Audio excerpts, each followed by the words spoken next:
be married had to be 17 and men had to be 18 because you mature quicker. So we don't care about the age. Mary was already supposed to a carpenter from the town of Bethlehem in Judea. You say Bethlehem. Bethlehem is the house of bread. And his name was Joseph. And because he had to register, he took his fiancée Mary after, look over there it's written, verbum caro factum est habitati nobis. And the word became flesh and dwelt among us. And so Mary, pregnant with Joseph, the carpenter, pregnant from God. Because remember, this is called the Immaculation. And in Christianity, there are pillars which sustain the faith. Without the Immaculation and without Jesus' resurrection, there is no Christianity. So Joseph took Mary after the Immaculation, and they went to Bethlehem.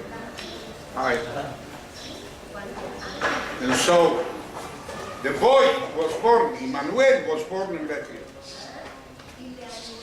And in Bethlehem, Judea was a mean, a wicked, and a cruel king named Herod the Great.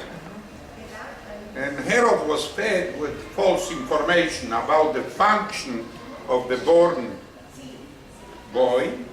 And so he ordered to kill all the boys at till the age of 2. And so to survive, Joseph took Mary and the boy Emmanuel, and they left for Egypt for 7 years. When the boy was 7 years, when the boy was 7 or maybe 8, they came back here to Nazareth. And the boy works with Joseph in the carpentry shop, and here he spends his life until 16 years of age. At 16 years of age, in a Sabbath, he goes into the synagogue in Nazareth, according to the Gospels, to Matthew, Mark, Luke, and John, and he proclaims himself. The Spirit of God came up on me, I am the Savior, the Son of God.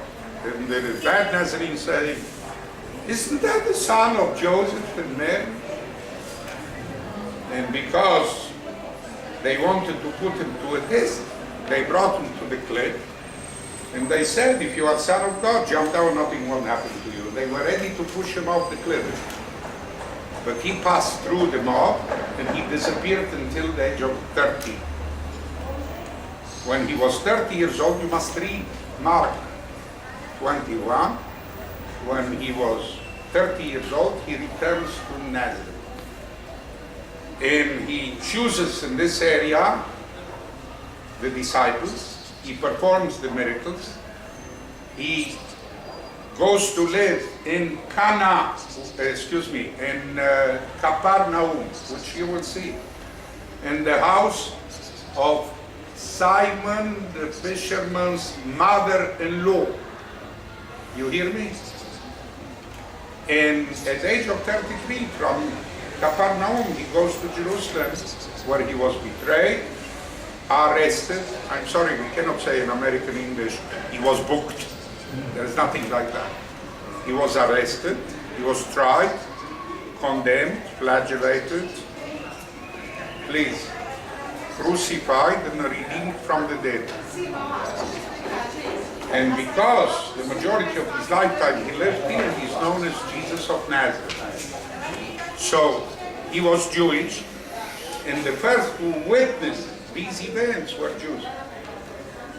And so remember, those who followed his footsteps were known in Latin as Judeo-Christiani, Judeo-Christians. And because they believed undoubtful, they were named in Greek undoubtful followers. You know how we say? Orthodox. So they were Judeo-Christiani, Orthodox. And they believed in the underground because they were condemned by the Pharisees and the Sadducees, and they were exterminated, killed by the Romans. until 326. In the year 326 came to visit the Holy Land the Empress Helena, the mother of the Emperor Constantine. And after visiting Jerusalem, touched of compassion, she was told about Jesus of Nazareth. She went to her son Constantine, and Constantine accepted Christianity officially. He divided the Roman Empire in 3 spiritual centers. Rome became the Western capital because, you know, in Rome are very 2 nice good Jewish boys. Have you heard of